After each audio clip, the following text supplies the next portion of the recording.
Ladies and gentlemen, we have a major incoming conservative victory from Italy. Now, I'm not going to use the whiteboard in this video, but rest assured, I will make another video tomorrow in which I use the whiteboard, but right now we don't have much in the way of official results. Also, if the video quality looks inferior to some of my past videos, it's because my Canon fell and broke, and this is an old video camera that I dug out of the garage, so bear with me. So there's several things to say right now. Voting is over. This was a national election for the Italian Senate and the Italian Chamber of Deputies. Also, Sicily held a regional election. Now, what the exit polls are saying is that roughly between 55 to 64% of seats in the Senate and the Chamber will go to the center-right coalition. They will have an outright majority. They will rule Italy. They will form the new government. The largest party is Fratelli d'Italia, run by Giorgia Meloni, and this party got roughly 25%. Basically, Fratelli d'Italia has gone from the smallest of the three main members of the center-right coalition to by far the largest. And I talked about this in my previous video. Forza Italia, run by Silvio Berlusconi, and Lega, run by Matteo Salvini, well, they became part of Mario Draghi's unity government. Fratelli d'Italia was the only significant party that remained in opposition. And it paid off big time. And the fact is, Fratelli d'Italia is the most conservative of all three of these parties. Their whole program for years now is to position themselves to the right of Lega. Basically be more conservative than whatever Lega says. And it's paid off. And it looks like Lega actually did really poorly in this election. I should mention that in 2013, there was a huge scandal because the Italian exit polls were so wrong. But right now, they're predicting such a big center-right victory that it would be hard to be this wrong. And this was pretty much predicted before the election started, that the center-right was going to win an outright majority of seats and that Giorgia Meloni would become prime minister. Now, the media is going absolute bonkers with hyperbole. They're saying that this is Mussolini 2.0. This is the return of Italian fascism. They're even saying things like, Giorgia Meloni will be the first right-wing prime minister of Italy since World War II. Well, I can remember when the media said Silvio Berlusconi was right-wing. And the fact is that a large majority of all Italian prime ministers since World War II have been conservative. It's really only more recently in history that Italy has had left-wing prime ministers. The media is so fake, and there's conservatives who see the media and believe some of this. So I've already seen conservative activists say things like, first Sweden and now Italy. No, first Italy, the end. Because if you watch my video on Sweden, I explain that this so-called right-wing upset in Sweden is a media fantasy that does not actually exist. And we don't even know if the Swedish Democrats, which are basically only a centrist party, we don't even know if they will get into government yet, because the Liberal Party could still do a backstab like they did in 2018. And I'm monitoring that situation, and as soon as there's a big development, I'll make a new video about Sweden and tell you what's going on.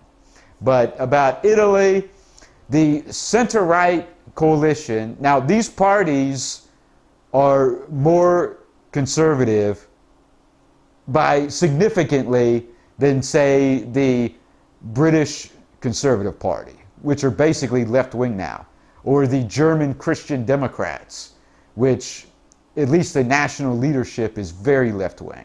There's pockets of the CDU where they're still kind of conservative, but the national leadership is straight up left-wing.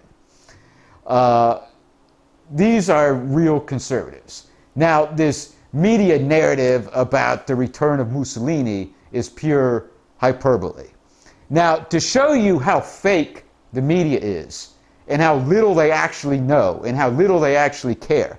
So the parties they don't like are automatically far right, extreme right, fascist, Mussolini 2.0. Where they were calling, as I said, Silvio Berlusconi was supposedly a right-wing takeover of Italy when he became prime minister. Well, after the 2018 election, when Lega did quite well, they said, Matteo Salvini is Italy's Donald Trump. Of course, they were saying, Babiš is the Czech Republic's Donald Trump.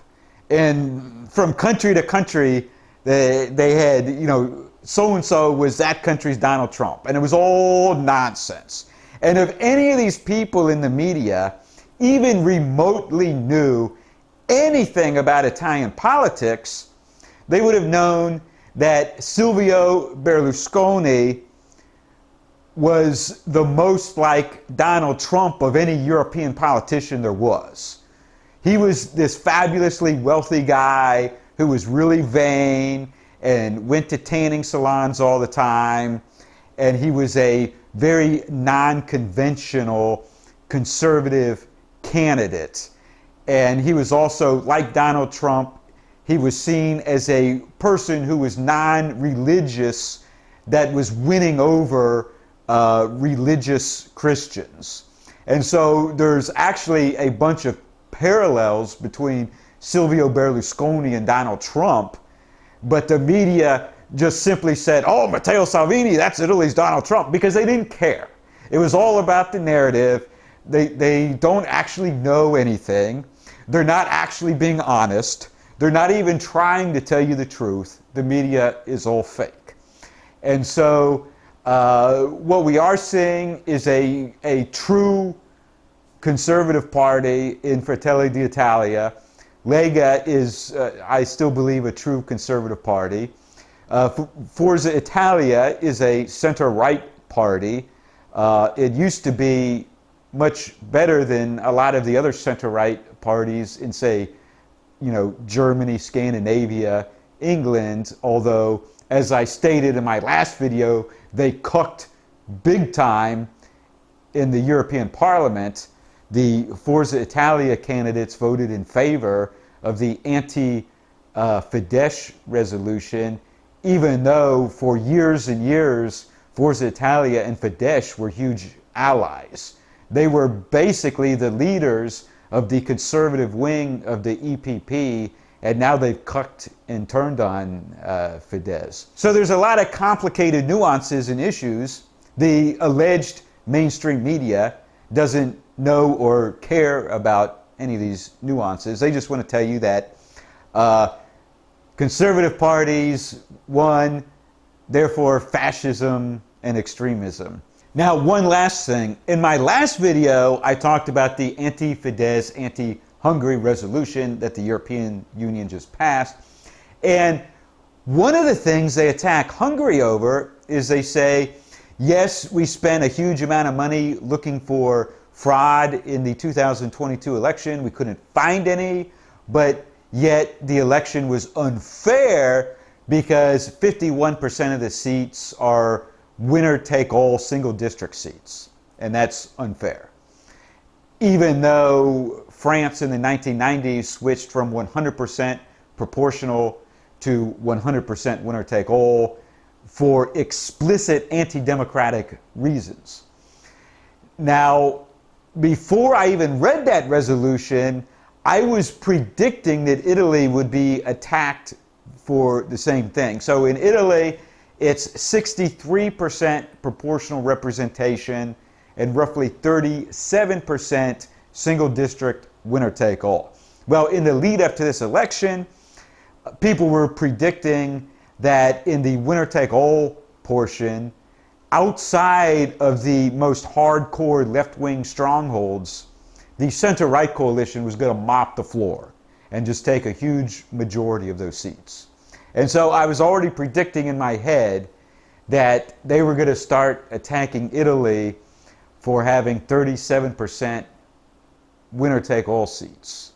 And then suddenly I see this anti-Hungarian resolution from the EU where they're attacking Hungary for the same thing. So, but it's not that they actually think it's anti-democratic, because all this time France has had 100% winner-take-all for explicit anti-democratic reasons. They switched their entire system of elections to prevent one of the largest parties from winning seats. And that's been fine all this time. And then suddenly Hungary is unfair because it's 51% winner-take-all. And so mark my word, they're going to be attacking Italy now, saying that their 37% winner-take-all is unfair. It's not that they think it's unfair, it's all based on which party is winning. When the parties they like are winning, democracy is being upheld. When the parties they don't like are winning, democracy is under threat. It's all completely disingenuous. All right, thanks for watching this video. Click the like button, post a comment below, tell me what you think about this. Please subscribe to my backup channels on BitChute and Odysee, because there's no telling when YouTube might suddenly delete my channel like they've done with thousands of other conservative channels.